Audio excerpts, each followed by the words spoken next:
Nggih. Deng deng belum. Ding ding. Monggo Bu Yusi silakan. Assalamualaikum warahmatullahi wabarakatuh. Selamat malam pada para peserta kelas diskusi Akademi Ability yang diselenggarakan oleh Yayasan Peduli Kasih ABK. Yang kami hormati, selamat malam kepada Bu Sawitri selaku Ketua Yayasan Peduli Kasih ABK. Selamat malam juga pada narasumber malam hari ini, Bunda Sophie Balkis, Magister Psikologi. Insya Allah sebentar lagi beliau akan hadir. Terima kasih juga kepada Harian Surya yang telah merilis di channel YouTube Harian Surya dan Tribun Jatim Official. Pada teman-teman yang hadir pada malam hari ini, saya juga sampaikan terima kasih sudah meluangkan waktunya untuk mengikuti kelas Akademi Ability pada malam hari ini. Semoga diskusi pada malam hari ini bisa bermanfaat untuk kita semua. Kelas diskusi Akademi Ability pada malam ini tanggal 8 Januari 2024 mengusung tema analisa sidik jari untuk mengidentifikasi bakat anak yang nanti akan disampaikan Bunda Sophie Balkis, Magister Psikologi, sebagai pemateri malam hari ini. Beliau seorang penulis, juga talenta advisor dan akademisi. Untuk menyingkat waktu, saya memperkenalkan diri. Saya Yusiana, juga orang tua ABK Jarongsa Autis, yang akan memandu menjadi moderator jalannya kelas diskusi Akademi Ability malam hari ini. Selanjutnya, saya persilakan pada Ibu Sawitri Retno Hadiati sebagai Ketua Yayasan menjelaskan overview Yayasan Peduli Kasih dan karya-karya anak binaan Yayasan Peduli Kasih. Waktu dan layar kami persilahkan. Terima kasih Bu Yusi. Maaf teman-teman, saya ini sedang batuk, pilek dan sebagainya sehingga saya tidak on cam ya. Jadi ini tentang kita bercerita tentang Yayasan Peduli Kasih ABK supaya nanti lebih banyak lagi kolaborasi yang akan kita selenggarakan bersama demi kepentingan terbaik ABK ini. Ya ini Yayasan Peduli Kasih ABK berdiri tahun 2012, jadi sudah hampir 12 tahun, dan kami berdiri karena tujuannya adalah satu, memang ini rekomendasi dari WHO bahwa perlunya meskipun sudah banyak upaya-upaya dari pemerintah, swasta, masyarakat ya, tapi tetap perlu ada lebih masif lagi gitu ya, sebuah pemberdayaan dari inisiasi dari masyarakat tentang pemberdayaan keluarga dengan ABK. Terus yang kedua, rekomendasi dari ICF yaitu sebuah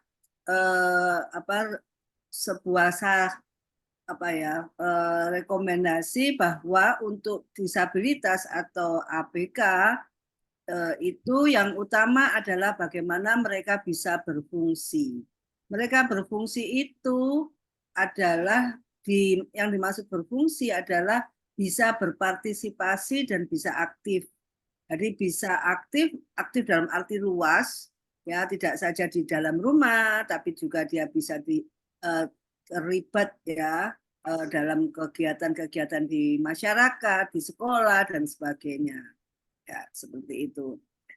Jadi visi yayasan adalah mendukung partisipasi ABK, tapi karena partisipasi ABK itu kan sangat luas ya kondisinya ABK, yang kita lakukan adalah melalui peran orang tua dan masyarakat. Jadi yang nomor satu memang sasaran kita adalah orang tua dulu. Bagaimana orang tua bisa menerima, memahami, dan kemudian mengantarkan ke takdir terbaik dari ABK. Yang kedua baru masyarakatnya. Karena masyarakat sebagai lingkungan terdekat itu banyak apa ya namanya stigma, ketidaktahuan dari masyarakat bagaimana untuk bisa saling bantu atau terjadinya inklusi sosial seperti itu. Sehingga yang kedua adalah bagaimana kita sosialisasi ke masyarakat. Contohnya ya seperti Zoom kali ini. Yang ketiga baru ke ABK-nya, ya. Baru ke ABK-nya salah satunya adalah ya ini salah satu Zoom ini hostnya juga bisa ABK, bisa orang tua, bisa sibling gitu ya. Yang nomor 4, bagaimana ekonomi keluarga ABK nanti bisa meningkat karena kita lebih banyak memang ditujukan pada ABK dari keluarga kurang mampu. Seperti mampu dalam arti luas juga, tidak saja ekonomi ya, kurang mampu dalam pengetahuan, parenting, dalam akses dan sebagainya. Ya.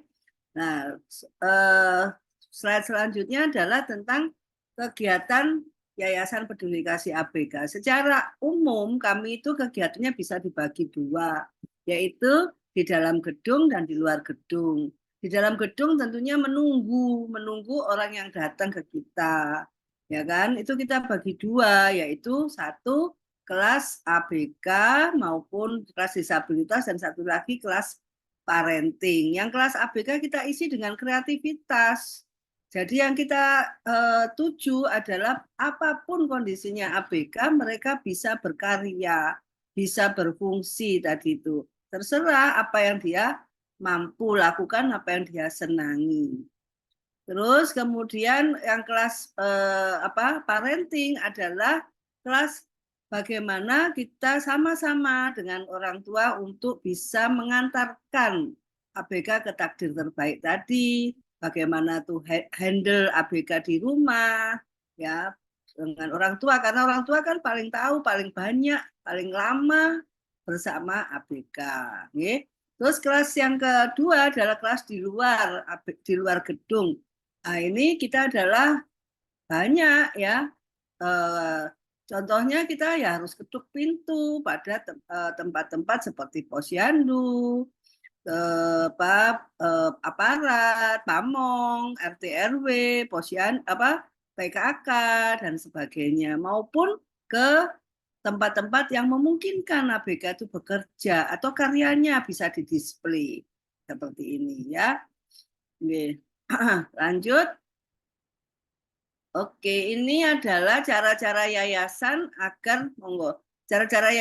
agar bisa memberi kesempatan ABK itu minat bakatnya bisa tersalurkan, apalagi dengan adanya internet. Jadi kita ngadakan lomba-lomba sebetulnya baik offline maupun online. Nah, kalau offline kan hanya paling sekitar di mana yayasan berada sekarang ini di Pondok Chandra. Lah, kalau online kan bisa kemana-mana gitu ya, bisa insya Allah nasional. Jadi kami mengadakan lomba fotografi, lomba menulis, lomba festival bersuara. Nah, insya Allah ini sebentar lagi kita akan mengadakan festival bersuara yang ketiga. Ada sudah 3 tahun ini. Ya, terus juga ada lomba reels dan juga festival kemampuan ya seperti itu. Ya. Lanjut. Oke, ini adalah apa yang karya-karya ABK. Karya-karya ABK ini tentu saja terkait dengan kemampuan ABK. Maksudnya di sini ABK binaan kami ya. Nah, kalau memang dia ini bisa menulis, bisa bercerita dan sebagainya, kita arahkan untuk bisa menuliskan kisah-kisahnya. Karena apa? Orang tidak tahu kalau tidak kita sampaikan ya. Maksudnya ya kita fasilitasi seperti itu. Jadi ada buku karya Andre dan Isyati, keduanya memang sudah dewasa. Jadi ini sebagai referensi pada masyarakat bahwa ABK itu sama kok dengan yang lain, punya cita-cita, punya harapan, kadang-kadang punya kisah cinta gitu ya. Jadi supaya kita bisa saling bantu. Nggih. Monggo ini harga bukunya 80.000. Yang kedua ini buku dari tim kami yaitu tentang setelah 12 tahun, hampir 12 tahun kami berkarya, kami bisa bersama-sama akhirnya merumuskan atau ada tips bagaimana menjadi orang tua ABK yang berdaya. Memang untuk mengantarkan takdir terbaiknya ya orang tua atau yang harus tahu. Nah, di sini ada tips-tipsnya. Silakan harga bukunya 50.000 di luar ongkos kirim dan kontak personnya. Lanjut. Nah, untuk ABK yang macam-macam kan kondisinya ABK, ada yang belum kata orang tuanya belum bisa apa-apa ya kami selama contohnya selama dia sudah bisa pegang pensil atau pegang alat tulis ya, fine motornya apa otot halusnya bisa bisa ya kita beri kesempatan untuk coret-coret apapun coretannya itu adalah khas ya khas ABK. Jadi kok coretannya kalau dia coretan ini umpamanya rumput adalah khas seperti ini, ya dia akan seperti itu. Nah, itu nanti karena kita inginnya adalah selain pemberdayaan, peningkatan ekonomi, ya kan, kita ajak orang tuanya untuk mempercantik, tapi bukan di coretan itu tadi, tapi di sekelilingnya ya. Jadi coretannya tetap otentik karya anak tersebut, yang terus kemudian kita minta bantuan volunteer dari crafter gitu ya sehingga jadilah sebuah karya yang layak jual seperti itu ya. Ini sehingga kalau yang untuk anak yang sudah bisa, sudah rapi, sudah terampil ya kita arahkan untuk bisa membuat yang nempel, yang kolase atau ini bisa bikin yoyo sehingga nanti akhirnya bisa jadi boneka dan sebagainya dan kita alhamdulillah sudah mendapat juara 1 UMKM ya. UMKM disabilitas tingkat nasional yaitu yang diselenggarakan oleh Permata Bank dan juga Precious One. Dan karya-karya ini juga kita tadi ketuk pintu, kita alhamdulillah punya kerjasama dengan Sangrila, IBIS, dan juga sekolah internasional. Sehingga karya ini kan tidak bisa massal ya. Jadi kalau dibandingkan dengan produk-produk yang lain ya nggak bisa dibandingkan. Ini adalah produk kita menghargai, tapi bukan kita minta dikasihani juga tidak, gitu ya. Lanjut. Oke, ini adalah program donasi. Seperti kita tadi bergerak di ABK tidak bisa sendiri, harus banyak kerjasama.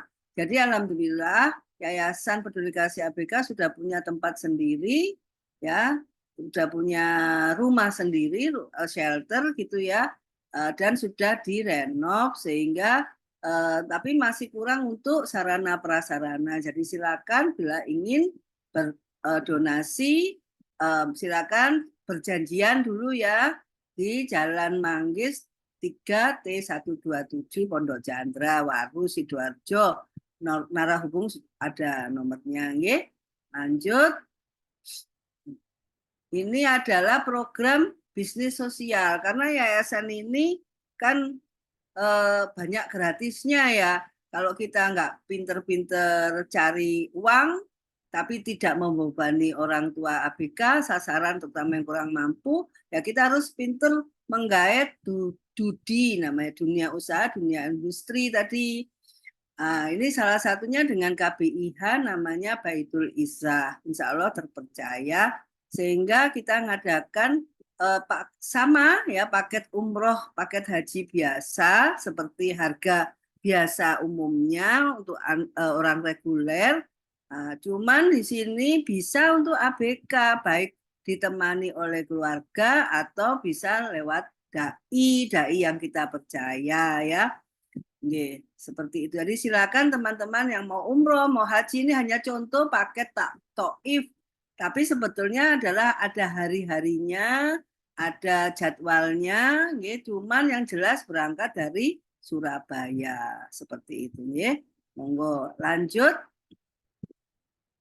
Oke, ini adalah paket Akiko. Sebetulnya ini adalah pemanjangan dari paket kurban. Kita sudah bekerja sama dengan DAI di NTT ya selama 8 tahun untuk kurban. Jadi hewan sana disembelih di sana dibagikan untuk orang sana. Kenapa sampai NTT? Karena ya beliaunya dulu adalah orang di sini gitu ya, saya tahu benar ya karena mereka pernah tinggal di tempat kami gitu ya, terus kemudian ternyata ditempatkan di sana dan menetap di NTT sana, dan kami juga pernah ke sana, jadi udah tahu kondisinya dan sebagainya, dan lebih murah insya Allah ya, dan insya Allah juga amanah. Jadi kita kembangkan menjadi paket akeko. Silakan teman-teman yang mau mengakekohkan ya. Jadi dimasak di sana, dibagi di sana ya, insya Allah seperti itu. Lanjut. Oke. Ini adalah ini kurban ya. Silakan. Ini harga kurban nanti sebentar lagi kan setelah Idul Fitri ada paket kurban ini ya. Ini harga yang tahun lalu ini ya, tapi insya Allah nggak terlalu jauh harganya ya. Lanjut. Ini adalah yang tahun kemarin Festival Berani Bersuara. Tapi nanti ini ada yang terbaru. Sudah ada flyernya ya, Festival Berani Bersuara untuk tahun 2024. Ini yang 2023 nih. Lanjut. Oke, ini giveaway nanti kalau hari kasih sayang ya. Lanjut. Oke, ini ini teman-teman boleh, kita juga sedang membutuhkan untuk produk-produk pemasaran produk karya ABK ini ya. Oke, silakan untuk bisa melamar seperti itu. Ya, lanjut sayang. Nah, ini adalah ya, ini untuk bulan Ramadan sebentar lagi ya, ada paket-paket Ramadan seperti itu, paket sembako. Lanjut, Nak. Ini tahun 2023 lah. Ini adalah paket yang terbaru dari yayasan. Jadi kami ini kan sebetulnya adalah lebih ke pemberdayaan ABK berbasis masyarakat. Jadi kita kembangkan, kita masih nyasar Jawa Timur dulu ya, 2 budaya, yaitu budaya Arek, kita wakilkan dengan Kabupaten Sidoarjo, dan budaya Mataraman dengan Trenggalek. Jadi kita ingin membentuk jemput bola ABK yang tersembunyi yang ada di desa-desa. Tapi 2 kabupaten ini, per kabupatennya 2 desa. Nih, monggo silakan yang mau berdonasi. Nih, seperti itu. Jadi nanti menjadi desa kreatif inklusif. Lanjut. Ini ini masih 2023. Sebetulnya gini ya, jadi kita ini Senin, Rabu, Sabtu. Jadi ABK ini yang offline ya. Oke, lanjut sayang. Yang offline. Ini yang tahun 23 ya. Yang offline, lanjut nak. Macam-macam ya. Ini adalah yang online. Jadi kami sudah berketetapan insya Allah Senin, Rabu itu malam dengan praktisi, dengan dokter dan sebagainya ya, dengan seniman gitu ya, supaya ABK itu tidak merasa sendiri. Tapi juga ada Sabtu, tiap Sabtu sore 15.30 ini ada parents to parents atau disabled to parents dan sebagainya. Intinya lebih ke penguatan ya, bahwa ternyata perlu ada role model atau contoh seperti itu ya. Lanjut, jadi diingat-ingat ya, Senin, Rabu itu malam, Sabtunya ini. Ini giveaway yang tahun 23 nanti kita. Sudah ini lanjut Mbak. Langsung. Langsung itu sayang Zoom kami ini semua tersimpan di YouTube channel Peduli Kasih ABK dan channel Harian Surya maupun Tribun Jatim, karena supaya lebih, ini kan isu yang menarik ya. Isu ABK kurang mampu tuh menarik, tapi sayangnya menariknya kalau pas pemilu seperti itu nih. Nah, dengan kita berkolaborasi dengan media, yang kita minta sebagai corong itu lebih viewersnya kan juga akan lebih banyak. Jadi insya Allah lebih banyak orang yang terpapar dengan informasi ABK seperti itu. Dan akhirnya terjadi inklusi sosial. Jadi silakan subscribe, like, dan komen di YouTube channel Peduli Kasih ABK ya teman-teman. Monggo Bu Yusi lanjut.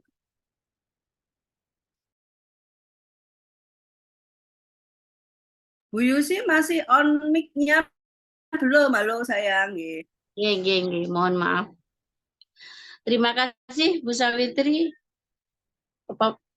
pemaparan pada malam hari ini sungguh sangat luar biasa dan program-program Yayasan Peduli Kasih ABK-nya keren-keren.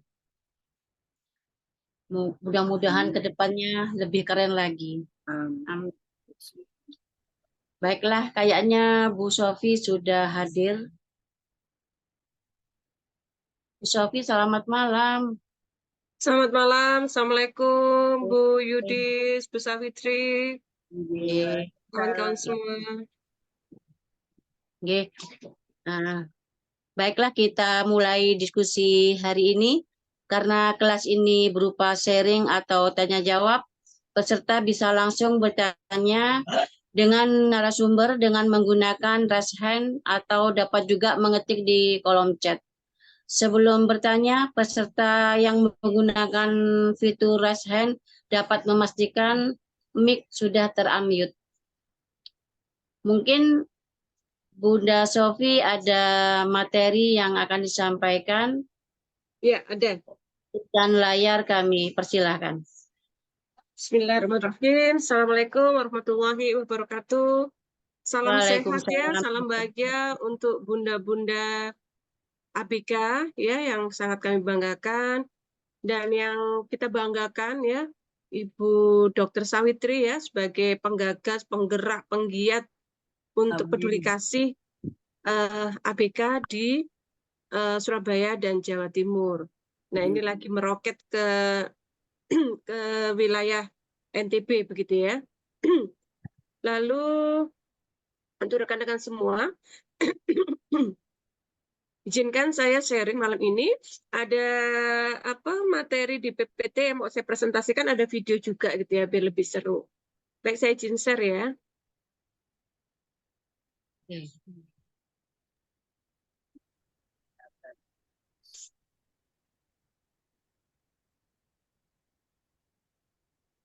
Sudah kelihatan Bu? Sudah ya? Atau Bunda Sofi mungkin sebelumnya memperkenalkan diri supaya kita lebih sayang, lebih akrab. Tak kenal maka tak sayang. Oh, terima kasih. Baik, yang saya hormati ya, para peserta partisipan Zoom malam ini. Saya Sofi Bagi, saya psikolog, saya juga dosen di Sekolah Hotel Surabaya, juga pengajar akademisi di UIN Sultan Ampel Surabaya. Lalu saya juga aktif bergerak di bidang sosial, edukasi, psychopreneur, begitu ya. Kemudian saya juga menulis buku dan saya masih gitu ya, masih menjadi talent advisor untuk salah satu provider fingerprint analysis ya yang akan kita bicarakan malam ini. Maaf, di rumah saya hujan deras, agak berisik ya, dengar. Di Sidoarjo hujan nggak? Saya di Sidoarjo nggak hujan. Ya, ini pas di kamar dengar suara hujan. Jadi suara ada adzan ya, suara adzan ya. Ini minta tolong di ini Mbak, polis ini. Ya, sudah saya tutup. Ya, monggo Bu, silakan. Baik. Lalu anak saya 4 gitu ya. Kemudian saya tinggal di Dinoyo, Surabaya. Lalu kalau cari materi-materi saya di internet ada ya, cari Sofi Bagis begitu ada di YouTube. Kemudian ada artikel juga di Google Scholar begitu. Nah, khusus malam ini saya sharing tentang analisa sidik jari begitu ya. Permisi, saya mau share. Ya, sudah nampak ya materinya ya, teman-teman. Ibu-ibu, bunda-bunda. Ya, ini ada sahabat saya, Bu Mada, Mbak Maulida, Bu Dina sudah ada belum ya? Baik, nanti bisa kita diskusi bareng begitu ya dengan rekan-rekan di sini dan bisa menambahkan apa yang belum saya sampaikan. Baik, Pak Nurholis ini di-mute saja. Nah, baik. Untuk malam ini analisis sidik jari untuk menggali potensi ya. Jadi bakat di sini itu lebih ke potensi diri gitu ya. Nah, selama ini kita tahu bahwa sidik jari kan hanya untuk Absen. presensi gitu ya, di sekolah, di kantor, gitu ya. Ya, ini bocor lagi. Kemudian analisis sidik jari itu juga biasanya untuk keamanan. Jadi ada sistem ya kalau masuk harus pakai sidik jari tertentu, sidik jarinya sendiri di area terbatas. Kemudian untuk menghindari kebocoran data, begitu ya. Nah, kita tahunya untuk security system gitu ya. Lalu ini tadi untuk yang ini untuk pengelolaan pegawai begitu ya, untuk presensi, verifikasi kehadiran, untuk sama ya masuk ke ruangan tertentu ya, akses gitu ya, atau data gitu ya, ada data yang harus dibuka lewat sidik jari, lalu rekam jejak kinerja gitu ya, catatan kehadiran yang tadi ya, presensi, kemudian beberapa kegiatan ya yang harus menggunakan akses analisa jari dan akses fingerprint. Lalu dalam hukum gitu ya, dalam bidang hukum terutama forensik gitu ya. Nah, lebih spesifik lagi kriminal gitu ya. Itu juga menggunakan analisis sidik jari ya. Jadi pertama untuk bukti forensik utama ya, karena ada pola-pola unik sidik jari yang itu bisa mengidentifikasi pelaku tindak kriminal ya.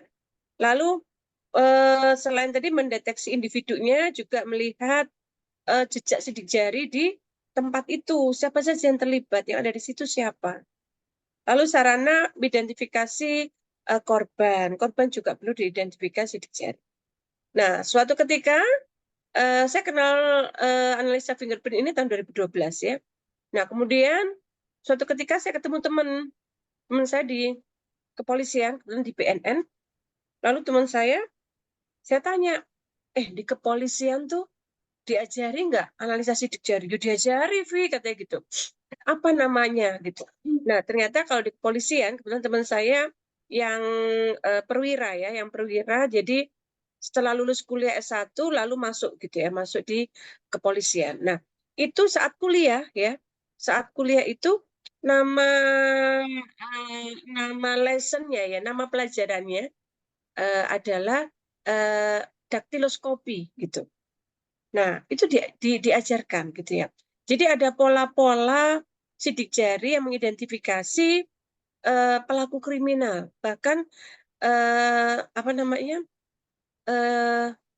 yang berpotensi untuk balik lagi jadi pelaku kriminal, apa istilahnya saya lupa.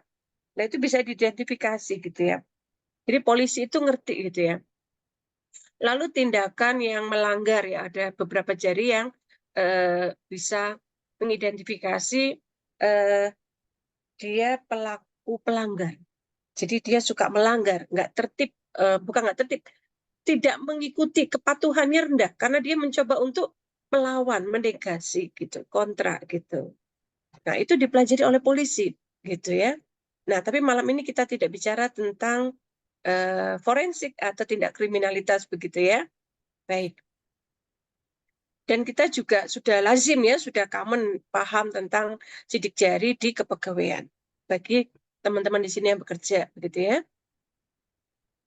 Nah, yang akan kita bicarakan malam ini adalah fungsi analisis sidik jari dalam identifikasi individu ya terkait dengan potensi. Nah, kita tahu bahwa sidik jari itu unik, tidak ada yang sama persis, bahkan kembar, identik pun sidik jarinya berbeda. Dari 10 jari itu, ternyata gambar setiap jari itu berbeda. Selain gambar, juga ukuran. Ukuran ini, lengkung-lengkungnya, ya, itu tidak ada yang sama persis. Begitu. Lalu rekam jejak digital, ya. Jadi sidik jari itu tersimpan akurat ya untuk identifikasi seseorang. Lalu bisa diterapkan secara luas ya untuk dunia medis, administrasi, bahkan dunia pendidikan ya saya tambahkan. Bahkan sekarang dalam dunia pendidikan juga terpakai gitu ya pendidikan. Tadi juga forensik ya, forensik begitu.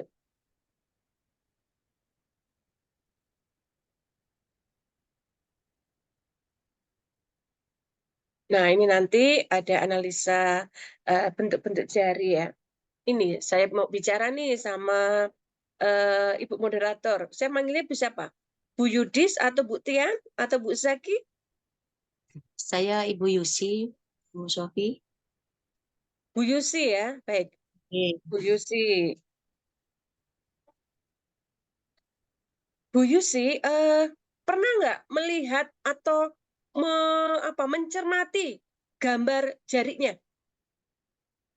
Selama ini nggak kepikiran, jadi belum pernah melihat sidik jari Mungkin sendiri. dulu kan cap jempol ya. Gambarnya kayak Jempol. apa? Ternyata gambarnya banyak beragam. Ini contohnya, right loop, left loop. Jadi ini lengkungnya sebelah kanan, ini lengkungnya kiri, ya. Lalu ini ars kayak gunung. Lalu ini tentet itu arsnya tinggi gitu, ya. Lalu ini Sebentar saya. wall.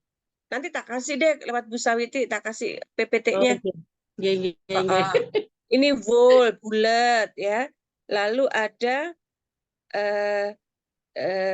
double loop ini 2 ya, double loop ini. Twin loop, double loop. Lalu ada yang di tengah ini disebutnya eddy ini. Tengah ini pas bundar gitu ya. Oh sorry. Ini enggak. Yang tengah bundar yang belun ini. Belun ini. Pas tengah bundar, lengkung. Kalau ini ada putarannya, ada pusarannya. Kalau ini hanya melengkung saja, ini ada pusarannya. Begitu.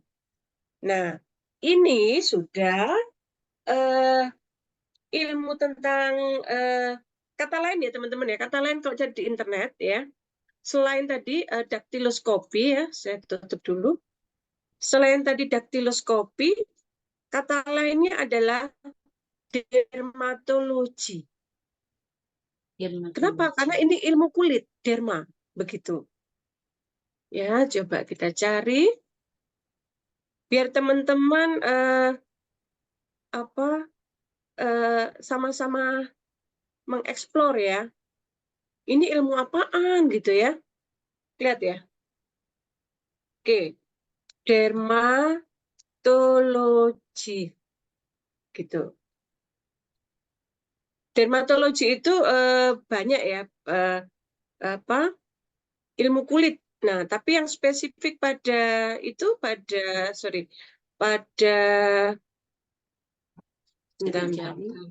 pada sidik jari dermatoglipik. Dermatoglipik. Nah, ini.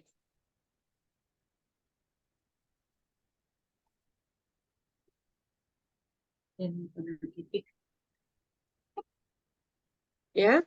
Lalu kalau cari di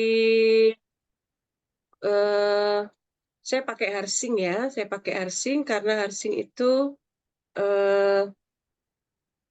lengkap ya.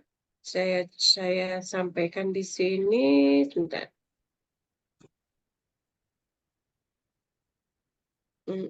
Nah ini ya.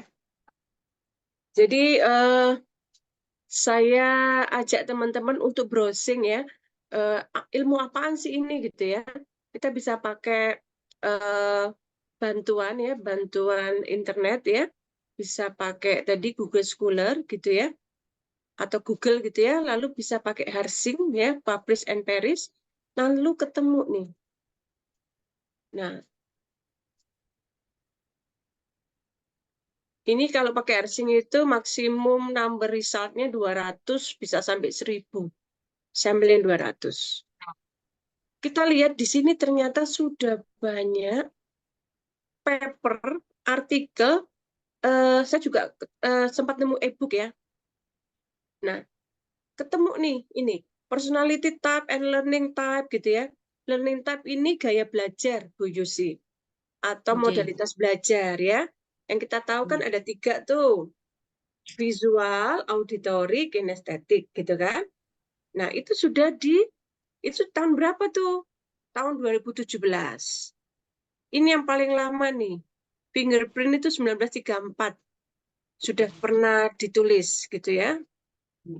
Nah, jadi banyak banget sebenarnya literatur, referensi, baik itu buku ataupun hasil, ya coba kita lihat ya, ataupun hasil penelitian gitu ya, dan juga penggunaan software ya, karena untuk menganalisanya pakai software. Nah, saya nggak paham softwarenya, saya bukan orang IT, tapi saya psikolog yang menggunakan hasil analisa fingerprint untuk membantu melihat potensi dan kemudian memberikan saran pengembangan. Gitu. Dari hasil fingerprint kita tahu nanti ada kepribadian ya, kemudian ada yang asing ya saya lagi, lalu ada tadi ya bakat ya, multiple intelligence gitu ya, lalu ada learning style gitu ya, bahkan itu yang saya share ya, saya barusan share ini, ada beberapa teman sudah saya dapatkan, adalah tentang potensi akademik dan big five personality gitu. Jadi kepribadian dalam kajian 10 tahun terakhir ini menggunakan 5 kepribadian besar ya, big five personality, itu bisa diukur dengan fingerprint analysis gitu. Nah, sampai sini sebelum saya putar video, ada yang mau ditanggapi atau ditanyakan, dipersilakan. Mungkin usia berapa bisa nampak bakatnya dengan Ngomong-ngomong, sidik. ngomong-ngomong kita sehati ya, pakai biru apa ini ya? Pakai Ya, warna biru ya. iya, ya, benar ya. Oke. Alhamdulillah. Saya sering kalau di finger analisa itu ternyata punya jari ars yang kuat, itu intuisinya kuat. Jadi saya sering pakai baju yang sama dengan tema kegiatan, atau teman-teman yang lain juga pakai baju itu. Jadi nggak janjian gitu Bu Sawitri, gitu. Loh, ternyata kita kok nggak kuning ya, janjian. kok bareng ya, loh kok pink ya gitu. Ini biru. Alhamdulillah. Ya, Intuisi berapa saya kuat. mungkin bisa Baik, bisa dianalisa. Nah, bisa dianalisa itu sejak bayi. Sejak bayi, Bu. Jadi saya pernah menganalisa bayi umur 1 bulan. 1 bulan itu jarinya sudah mulai lebih padat gitu kan. Nggak gembuk, nggak licin gitu. Lebih padat sehingga kalau di scan jari itu sudah terlihat bentuknya gitu. Nggak, kalau baru lahir mungkin tipis, gembuk gitu kan. Masih licin. Ini umur 1 bulan. Nah, itu sudah bisa jadi laporan, report gitu ya, analisa sidik jarinya begitu. Jadi dengan bayi usia 1 bulan bisa langsung nampak bahwa si bayi ini punya bakat ini gitu ya, potensi bakat Oh, kepribadiannya minat. ini gitu, orangnya perasa gitu, misalkan dominan di feeling gitu ya, begitu. Ada pertanyaan di kolom chat Bu Yusi? Oke, monggo. Izin bertanya, ini pelatihannya alat Pak Niken mungkin bisa disampaikan langsung pada Ibu narasumber malam ini. Yang saya baca mungkin ada info untuk pelatihan alat tes ini Bu Sofi mungkin dari Baik, Pak Niken. Nggih. baik. Saya belajar fingerprint berarti saya ada trainingnya. Saya ikut trainingnya dulu. Saya belajar. Nah, itu bukan sekedar training, tapi ketika saya mendaftar sebagai talent advisor atau konsultan gitu ya, konsultan bakat, itu maka saya akan saya membeli, tepatnya membeli, saya akan membeli alat tesnya dulu, baru kemudian saya bisa menggunakannya dan dapat pelatihan cara menggunakan dan cara membaca hasil. Nah, kalau ditanyakan pelatihannya ada nggak? Ada, tapi kalau di provider saya saat ini sudah close gitu, karena sudah terlalu banyak talent advisor atau agen gitu ya, sehingga tidak dibuka agen baru. Jadi pelatihan alat tesnya di provider saya tidak lagi diselenggarakan. Mungkin provider lain, mungkin begitu. Monggo. Ada lagi? Bisa dengan pemutaran video Bu Sofi. Sudah ya, baik. Sebentar, saya simpan. Saya screenshot soalnya. Buat bukti dokumentasi. Mohon izin. Bentar. Baik ya, video ya.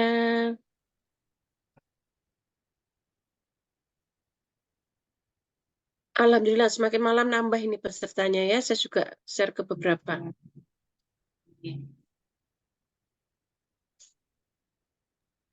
Jadi sambil nunggu Bu Sofi, Iya, berarti kenapa disebut orang-orang itu sebagai pseudoscience gitu loh, gitu. baik. Baik, orang-orang mengatakan fingerprint analysis sebagai pseudoscience pertama, mereka tidak melihat ini sebagai metode ilmiah gitu. Kenapa nggak melihat metode ilmiah? Karena nggak punya referensi. Karena nggak tahu kalau di luar negeri sudah diteliti. Karena nggak tahu kalau ternyata sumber referensi itu sudah ada di internet gitu. Bisa jadi nama lainnya itu tadi beda gitu. Namanya bukan sidik jari, bukan fingerprint gitu ya. Bisa jadi tapi bukunya fingerprint analysis itu saya punya, saya sudah nyata, itu memang aslinya bukunya judulnya fingerprint analysis gitu. Sebentar, bukunya judulnya bukan fingerprint analysis, bukunya judulnya sebentar. Judulnya Fundamental of Fingerprint Analysis Second Edition. Gitu Bu Sawitri. Jadi dugaan saya, orang yang mengatakan bahwa fingerprint analysis itu pseudoscience karena tidak melihat fakta ilmiah. Kenapa nggak melihat fakta ilmiah? Karena tidak punya referensi yang cukup memadai gitu, gitu, cukup memadai. Nah, kalau tadi saya tunjukkan di Harsing aja, saya klik itu ada 200 ya. Harsing itu alat bantu ya, alat bantu AI untuk mendapatkan referensi ya. Itu 200 itu saya dapat tuh mulai tahun 1938 sampai terkini 2023. Kalau mau diperbanyak, Harsing itu bisa 1000 referensi keluar lagi gitu. Lalu saya belum kirim ke Bu Sawitri ya. Itu artikel terkini itu sudah ada di Indonesia, tidak hanya di luar negeri. Jadi artikel atau hasil kajian gitu ya, hasil kajian di Indonesia itu di bidang pendidikan, di bidang IT. Saya lihat itu di pendidikan dan IT gitu. Nah, di luar negeri Bu, sampai melihat bakat atlet Bu.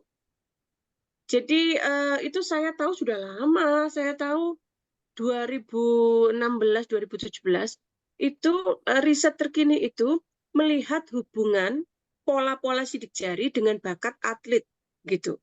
Kalau dulu kan tadi ya learning style gitu ya, multiple intelligence, kemudian personality gitu ya. Nah, yang terbaru itu bakat atlet, Bu. Sebentar, ada yang bagus lagi, Bu. Penyakit, Bu. Jadi orang dengan pola jari tertentu itu cenderung akan memiliki penyakit apa? Gitu. Nah, nanti for next meeting ya, karena itu lebih ke kajian ilmiah ya, karena kita akan bedah artikel jurnal. Kalau ini kan kita introduction begitu ya, bahwa oke, ini kaitan dengan ABK. Begini Bapak Ibu yang saya hormati ya,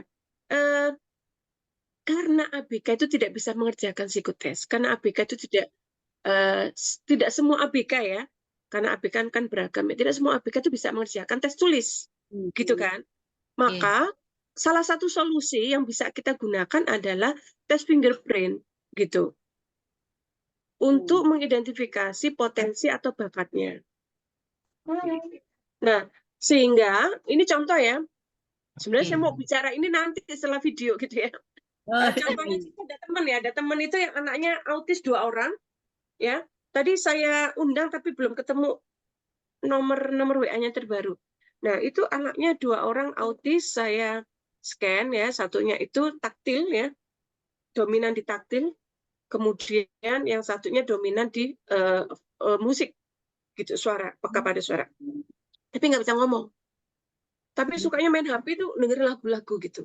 Yang satunya sukanya umek-umek, tangannya tuh ke rumah saya tuh daun di rumah saya tuh dipetik-petik gitu. Nah, itu contoh gitu ya. Nah, terus diapain? Nah, berarti kalau musik kan bisa tuh disimulasi musik.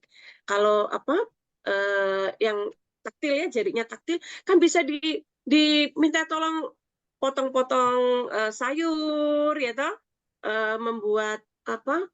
Membuat kerajinan apa begitu. Nah, lalu saya juga punya teman, nggak tahu sudah hadir belum ya. Teman saya ini juga menggunakan fingerprint analysis untuk murid terapinya. Ada Bu Dina, mungkin belum hadir ya Bu Dina, soalnya pulang kerja sore sampai malam menterapi. Di rumahnya itu ada tempat untuk terapi gitu. Tapi tadi saya sudah undang. Jadi Bu Dina pun terbantu ya. Dia psikolog, lalu punya tempat terapi, meminta saya untuk ngetes muridnya atau anak terapinya untuk membantu menganalisa anak ini gitu. Ini sebenarnya punya potensi apa? Kemudian kira-kira bisa diajari dengan cara apa begitu ya? Wah, ini ternyata jadi nanti ada konfigurasi hasil gitu ya. Misalkan, oh ini visualnya sekian persen, ini kinestetiknya sekian persen, ini auditorinya sekian persen gitu. Maka ini bisa kita lihat, oh berarti kalau ngajari anak ini harus dengan suara keras gitu. Kalau ngajari dengan anak ini harus dengan tatap wajahnya, wajah kita harus nampak. Atau kita cukup ngomong ke telinganya dengan suara keras. Atau harus dipegang tangannya gitu. Nah, ini belum hadir ini Bu Dina. Kira-kira biayanya berapa Bu kalau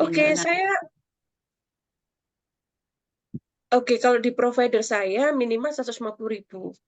Oke, ini di sini ada, mungkin sebelum video ya, karena sudah diskusinya sudah mulai panas nih. Di Zoom ini ada sahabat saya nih, Bu Mahda sama Mbak Maulida. Ada sharing yang mau disampaikan terkait dengan identifikasi bakat potensi ABK. Mungkin pernah nangani ABK atau anak yang kesulitan belajar. Ada pengalaman, silakan bantu sharing. Bu Mahda, Mbak Lia. Bisa open layar. Saya belum pernah Ibu untuk ABK. Oh, Belum ya kalau ABK ya? Iya, belum.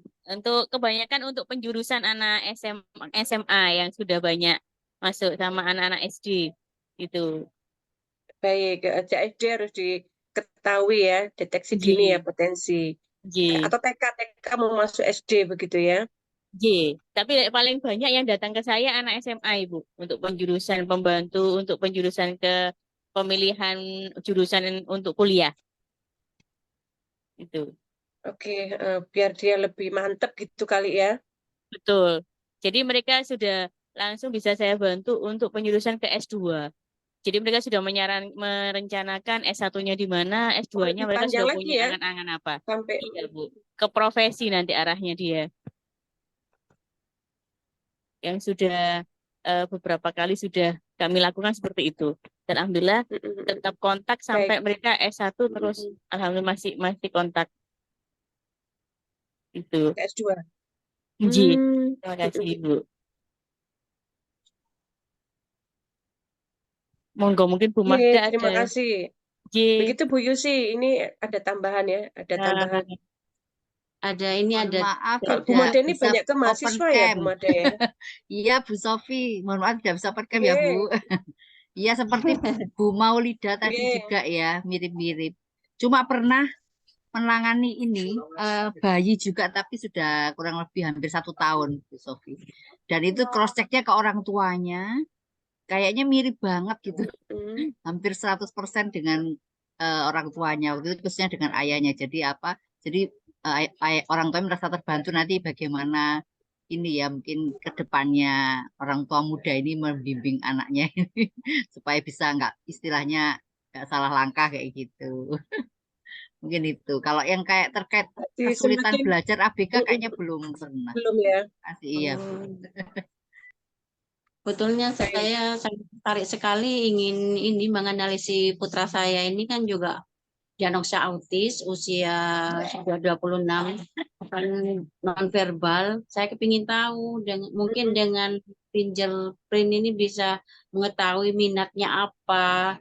Setelah mengetahui nanti bisa langsung saya bisa ada tindakan selanjutnya gitu loh Bu Sofi. Kira-kira pelaksanaannya Siap, di mana? siap. Oh, harus scan jari, Bu. Jadi memang harus dikunjungi, harus ketemu. Harus datang, entah saya datang ke tempat Ibu atau Ibu datang ke tempat saya. Oke, sebelum ditahan dulu ya teman-teman. Ditahan dulu. Kita baru pada hasil risetnya ya. Yang masuk Unan Bu Sofi yang mau bertanya. Oke, ini ada video Monggo, menarik teman-teman ya. Sebentar. Monggo lanjut. Oke, ini videonya sebentar. Playernya mana?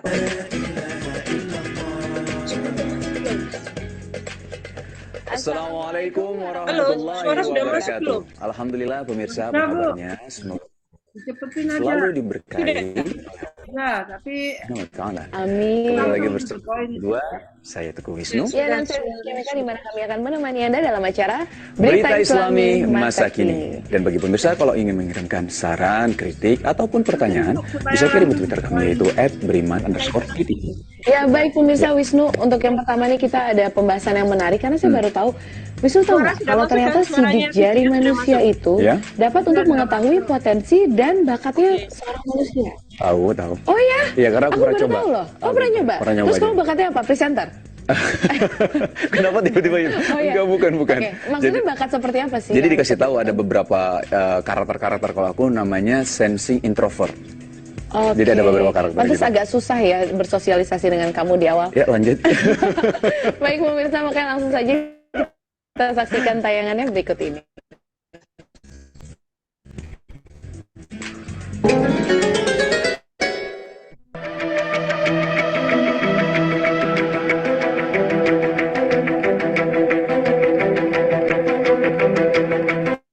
Bagaimana bisa dengan sidik jari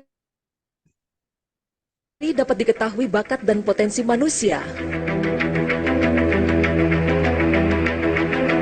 Setiap orang, termasuk mereka yang terlahir kembar identik, memiliki pola sidik jari yang khas dan berbeda satu sama lain. Dengan kata lain, tanda pengenal manusia tertera pada ujung jari mereka.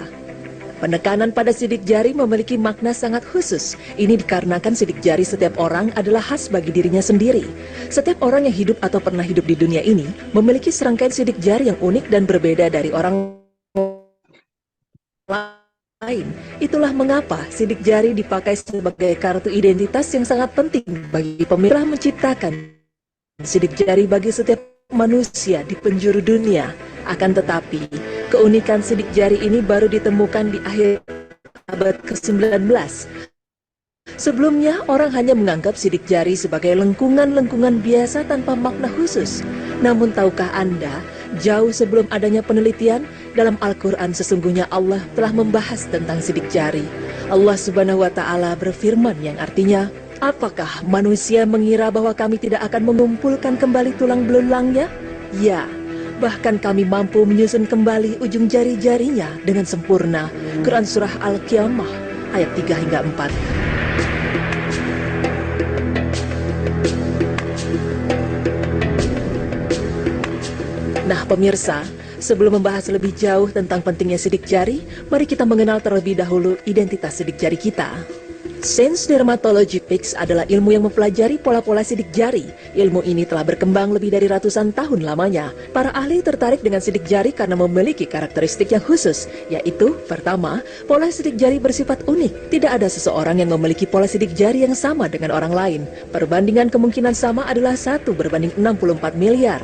Kedua, sidik jari bersifat permanen seumur hidup dan tidak pernah berubah. Karena Allah Subhanahu wa Ta'ala sudah menciptakan pola sidik jari sejak kita lahir sampai meninggal tanpa mengalami perubahan seinci pun. Ketiga, struktur sidik jari mudah untuk diklasifikasikan dan diukur karena pola sidik jari dapat terlihat jelas dengan kasat mata melalui perkembangan teknologi. Kemudian pola sidik jari yang sudah diklasifikasi dapat dengan mudah disimpan dalam database. Sesungguhnya kami menghidupkan orang-orang mati dan kami menuliskan apa yang telah mereka kerjakan dan bekas-bekas yang mereka tinggalkan. Dan segala sesuatu kami kumpulkan dalam kitab induk yang nyata, Lauh Mahfuz. Quran Surah Yasin ayat 12.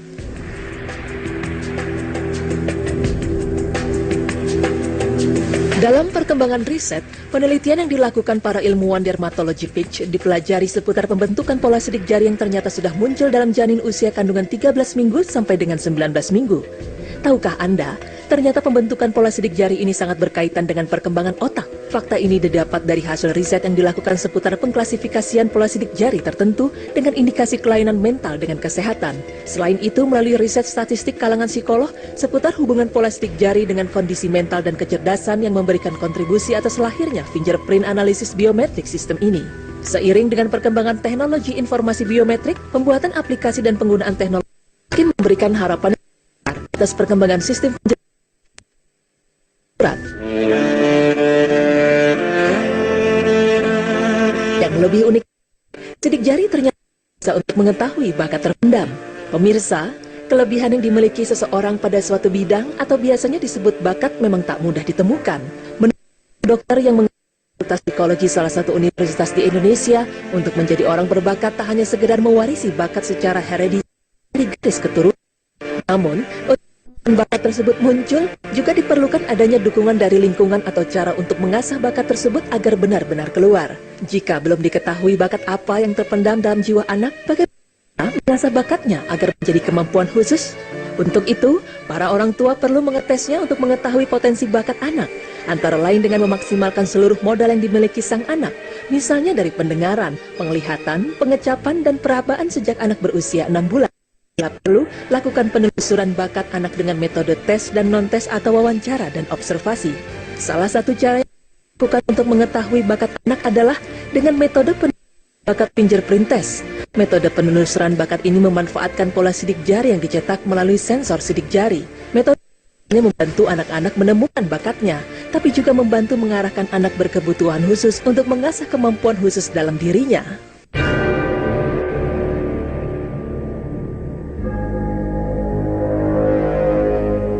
Lalu, bagaimana bisa sidik jari menggambarkan bakat terpendam seseorang? Bagaimanakah cara kerjanya? Berikut penjelasannya. Fingerprint test sebenarnya sudah mulai diteliti sejak beberapa ratus tahun lalu. Tahun 1823, John A. Perkinzie berdasarkan penelitian yang pernah dilakukannya merumuskan 3 pola utama, yaitu busur, pusaran, dan lengkung pada 9 pola dasar sidik jari. Konon, sidik jari yang terbentuk ketika manusia masih berusia 13 minggu dalam kandungan berkaitan erat dengan kode genetik yang diwarisi dari orang tua. Kode genetik ini lalu berkombinasi menjadi sesuatu yang unik dan menjadikannya tidak sama satu dengan yang lainnya. Keunikan ini juga dijadikan alat identifikasi seseorang melalui sidik jari. Oleh karena itu, erat kaitannya dengan identifikasi genetik yang juga mempengaruhi pembentukan komposisi tubuh lainnya. Pola jari ini lalu dikaitkan dengan komposisi otak. Pembentukan komposisi otak juga dipengaruhi oleh kode genetik. Melalui sejumlah penelitian lalu dirumuskan jumlah alur-alur, pola dasar sidik jari, dan tangan seseoranglah yang menggambarkan kemampuan yang dimilikinya. Berdasarkan total nerve growth factor, dari pola sidik jari dan telapak tangan dapat dilakukan perhitungan mulai dari jumlah alur pola sidik jari hingga sudut pola segitiga telapak tangan yang menggambarkan kemampuan belajar sel dan belahan otak. Telapak tangan kiri menggambarkan kemampuan otak belahan kanan. Begitu pula sebaliknya, telapak tangan kanan menggambarkan kemampuan otak kiri. Seberapa banyak nilai yang didapat dari penghitungan sudut pola segitiga telapak kanan akan menggambarkan dominasi belahan otak mana yang lebih banyak berperan dalam diri seseorang. Otak kanan lebih banyak bertanggung jawab pada kemampuan pengelolaan emosional. Pada bagian ini, kemampuan intuisi juga ditentukan, sehingga proses kreatif, selera, nalar bisa berpikir secara abstrak, menyeluruh, dan sejenisnya, dan sangat mempengaruhi kemampuan. Tidak mengherankan jika orang yang didominasi otak kanan lebih berbakat dalam bidang seni musik, kreatif visual, seni rupa, dan sosial. Sedangkan orang yang didominasi oleh otak kiri lebih banyak mempengaruhi di bidang pengetahuan seperti kemampuan logika, olahraga, berbahasa asing, matematika, koordinasi tubuh, ingatan, hingga identifikasi terhadap warna, bahasa, dan pengamatan. Nah, pemirsa, dengan ditemukannya dominasi otak kanan dan kiri ini, lalu dihitung potensi yang lebih menonjol berdasarkan sidik jari, sehingga ditemukan bakat yang lebih dominan dan analisa yang dibuat akan lebih spesifik pada bakat tertentu yang dimiliki. Demikian, tim Berita Islami masa kini memaparkan karunia Allah yang sungguh hebat, yaitu tentang keajaiban sidik jari yang bahkan Al-Quran sudah lebih dulu menyebutnya dibanding para pakar peneliti. Subhanallah, Maha Besar Allah telah membuat sidik jari manusia berbeda-beda, bahkan kita bisa mengetahui bakat seseorang dari sidik jari. Jika dipikir lagi, tidak mungkin ada yang bisa membuat sidik jari umat seluruh dunia berbeda-beda, kalau bukan Sang Maha Pencipta, Allah Subhanahu wa Ta'ala. Semoga informasi ini bermanfaat, terutama bagi Anda orang tua yang ingin mengasah bakat sang anak.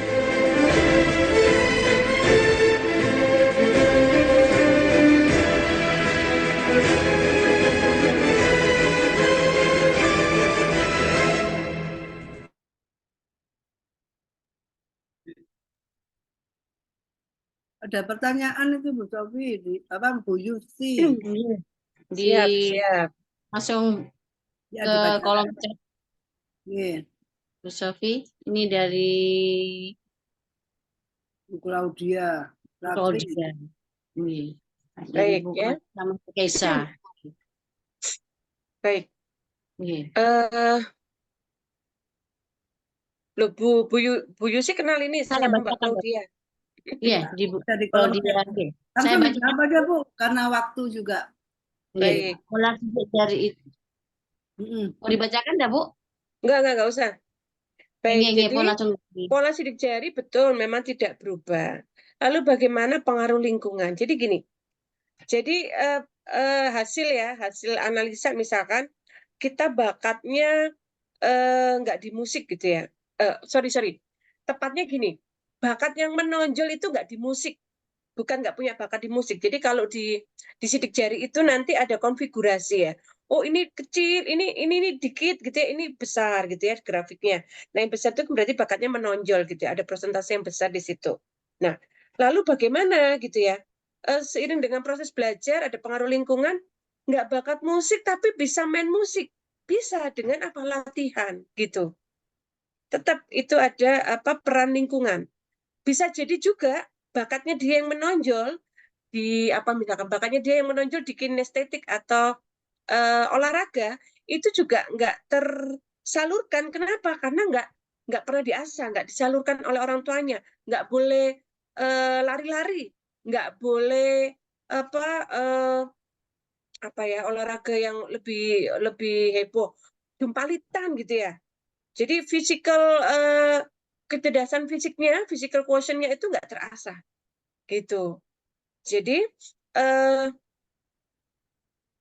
ada peran lingkungan betul, gitu ya. Tapi kita perlu mendeteksi potensi itu apa, lalu mana nih yang mau kita investasi. Nah, kata kunci investasi. Jadi kalau bakatnya itu menonjol, kita investasi di situ. Tapi kalau nggak menonjol, itu investasinya jadi mahal. Misalkan tadi bakat musiknya nggak menonjol, akhirnya di lesson musik, lama ikut pinter lama cakapnya, lama terampilnya, gitu pas-pasan istilahnya itu. Mentok itu pas-pasan. Ada kan penyanyi yang nggak bakat musik tapi bisa jadi penyanyi, bisa. Tapi cuma mengeluarkan satu album atau satu lagu gitu. Nah gitu ya penjelasannya. Kemudian Keisha, kalau mau ambil tes, kalau anu Japri aja, kotanya di mana gitu ya, karena nanti per kota ada agen yang berbeda begitu. Ya, ini di sini ada saya Bu Mahda di Surabaya, itu ada Mbak Mufliha di Sidoarjo. Jadi kita janjian dulu mau ketemu di mana begitu ya. Baik, Bisa minta satunya ini apa ini? nomor Oh, teleponnya Bu rekaman Zoom-nya yang nanti sudah. kan anu ya, otomatis di YouTube ya. Oh, Ini nggih. Bu Mahda, Nggih. monggo Bu Mahda untuk Surabaya, Oh, nggih. Mbak Mufliha untuk Sidoarjo. Oke. Nggih. Saya juga Sidoarjo. bisa ke Sidoarjo. Oke. Materi PPT saya tinggal dikit ya karena waktu. Sebentar. Saya mau selesaikan. Yang nanya lagi Bu di kolom. Oh, Sudah nggih. tanya ini aja kok Insya Allah janjian. nanti di siaran di YouTube Peduli Kasih. Ya. Baik, selanjutkan ya, Nggih. kita sepakat ya bahwa dari hasil-hasil riset, dari kajian ilmiahnya bahwa pendapat yang menyatakan fingerprint analysis adalah show design kita bantah, kita patahkan, kita tumbangkan. Karena faktanya nggak begitu. Banyak fakta empiris dan juga fakta ilmiahnya gitu ya.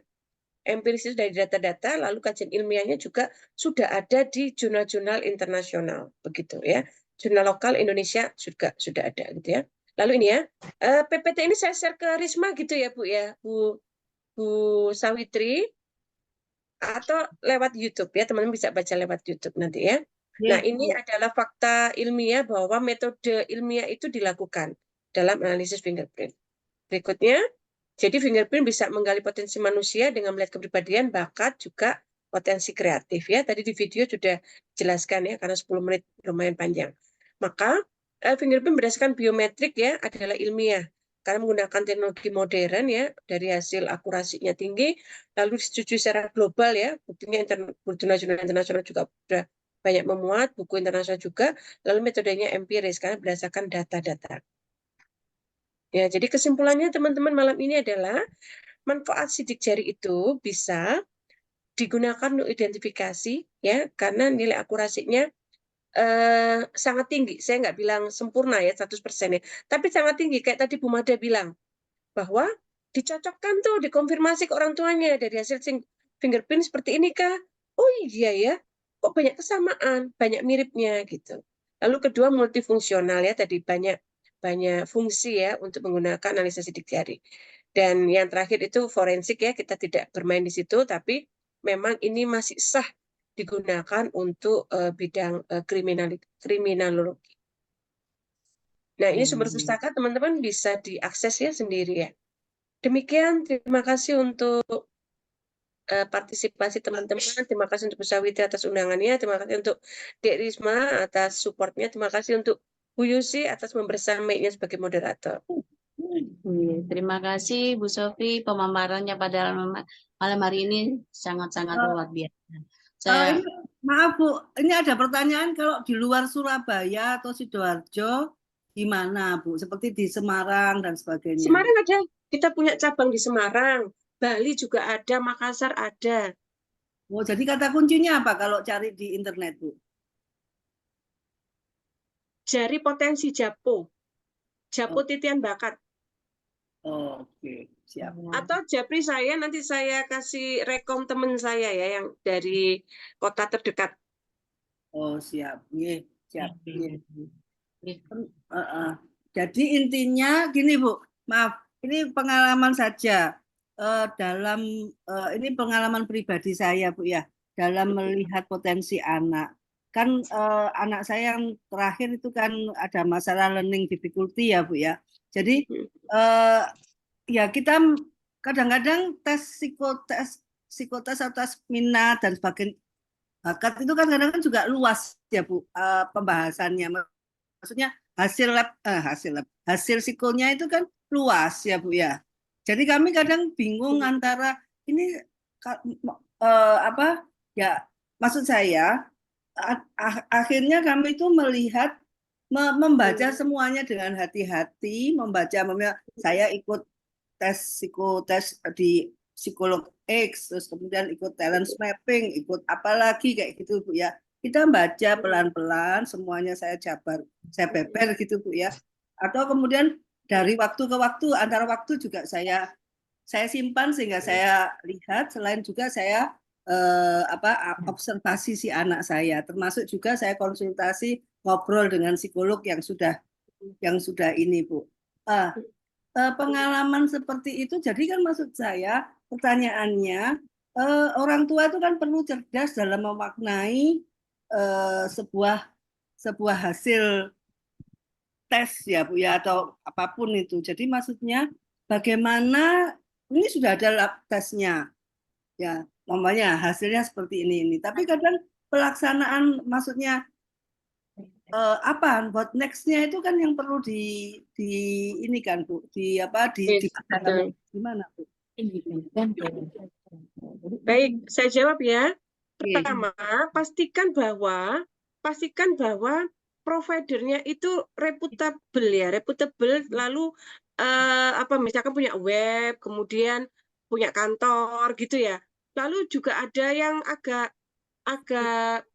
saya sebutnya agak kurang memadai. Jadi ngetesnya itu cuma pakai itu loh, pakai stempel itu loh, cap jempol itu loh.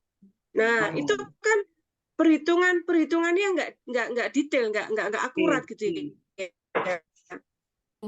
Nah, pastikan dulu bahwa providernya itu reputable dan istilahnya nggak kacangan gitu ya. Istilahnya nggak kaleng-kaleng gitu ya. Lalu kedua, sebagai orang tua saya paham ya bahwa pengen tahu nih potensi anaknya, jadi tes psikologi, tes talent mapping, lalu tes fingerprint mungkin sudah pernah gitu ya. Maka yang perlu dicermati adalah mana yang mirip, mana yang sudah kelihatan indikasinya gitu. Dari misalkan tadi ya contohnya ya teman saya ya, anaknya itu jadi ketika melihat sinkronisasi data ya sama hasil ya. Oh itu loh, waktu kamu ke rumahku kan anakmu itu sering dengerin HP itu ya. Jadi anaknya autis nggak bisa ngomong, tapi HP-nya itu sering didengerin lagu-lagu. Oh iya, memang dia suka mencet itu loh. Di HP itu kan ada toh game yang lagu-lagu itu loh, mencet-mencet kayak piano gitu loh. Itu. Nah yang satunya juga potong-potong, tanamanku itu dipetik-petik. Nah kayak begitu itu kan melihat tadi sinkronisasi Bu. Jadi nanti kita bisa melihat bahwa mana yang tadi ada sinkronisasi atau kemiripan, dan itu menjadi satu pintu masuk ya, atau satu entry point untuk mengembangkan agar terasa gitu. Tapi kalau nggak cocok ya nggak usah, masih terpendam.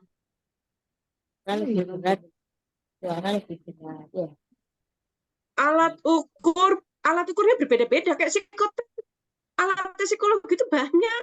Kalau ada yang tanya tes IQ itu gimana bocorannya, ya nggak bisa dibocorin kan, nggak tahu alat tes psikologi yang dipakai buat ngetes kamu besok yang mana gitu. Alat tes psikologi mau banyak, ratusan gitu.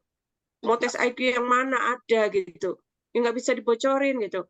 Terus kalau alat tes yang untuk fingerprint analysis memang berbeda-beda, tapi nanti kalau yang istilahnya bonafit ya, itu nanti hasilnya selisihnya dikit kok. Selisih kan tadi ya konfigurasi angka, selisihnya dikit. Tapi nanti yang menonjol itu sama gitu. Yang menonjol itu sama gitu. Maaf, matur nuwun. Lagi ada pertanyaan Bu. Tadi bagaimana melihat providernya itu reputable atau alatnya itu kredibel, validitas, reliabilitas dan sebagainya? Cirinya biasanya punya web, punya kantor, gitu. Punya web, punya kantor, gitu ya. Yang masuk di Indonesia pertama kali kan DMI, Dermatology Multiple Intelligence, itu punyanya Primagama ya, saya nyebut merek ya. Nah itu dia pakai teknologi luar negeri atau masih import gitu ya. Nah kalau yang rumahan gitu ya, rumahan atau yang tadi ya nggak pakai alat teknologi ya, nggak pakai software, itu yang mohon maaf itu menurut saya ya meragukan. Kalau pakai alat software itu kan berarti kan dia sudah terstandarisasi ya. Karena softwarenya itu satu, tapi bisa menganalisa sekian data gitu loh. Tapi kalau yang manual itu kan ya tadi ya saya bilang apa kaleng-kaleng gitu ya atau kacangan gitu. Siap. Oke.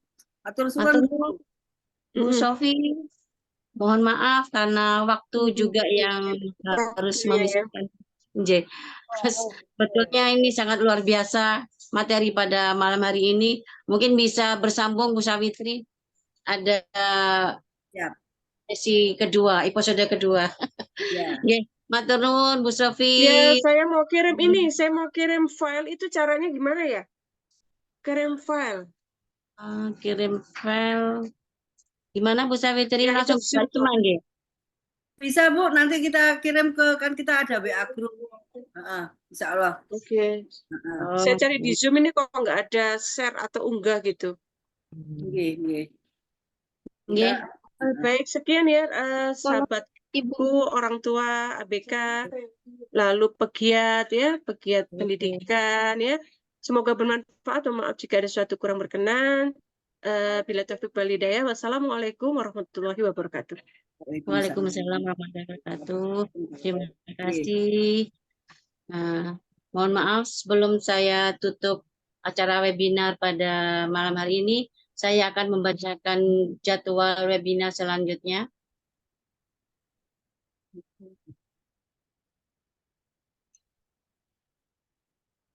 Jadwal online webinar Akademility Yayasan Publikasi yang akan diselenggarakan hari Rabu 10 Januari dengan tema mengelola komunikasi dengan anak nonverbal atau verbal terbatas. Narasumbernya Bu Syaila Hadikusumo. Sabtu 13 Januari 2024 dengan tema sharing membersamai orang tua, tips mengurusi 2 anak ABK dengan narasumber Seto Amanda, orang tua ABK. Oke, terima kasih pada semua peserta pada malam hari ini yang sudah meluangkan waktu mengikuti acara sampai selesai. Mudah-mudahan acara webinar malam hari ini bisa bermanfaat untuk kita semua. Saya akhiri. Wabillahi taufiq wal hidayah. Wassalamualaikum warahmatullahi wabarakatuh. Waalaikumsalam. Atur suwun. Barakallah. Amin.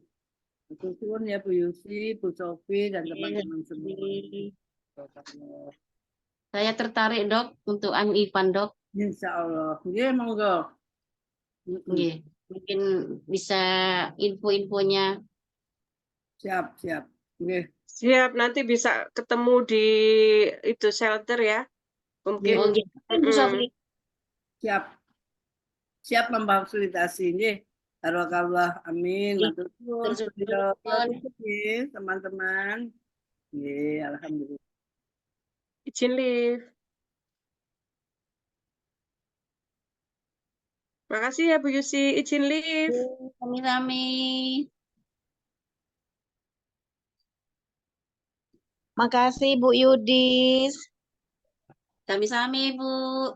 Nah, dari Medan, Mbak Sopi juga. Assalamualaikum. Izin live.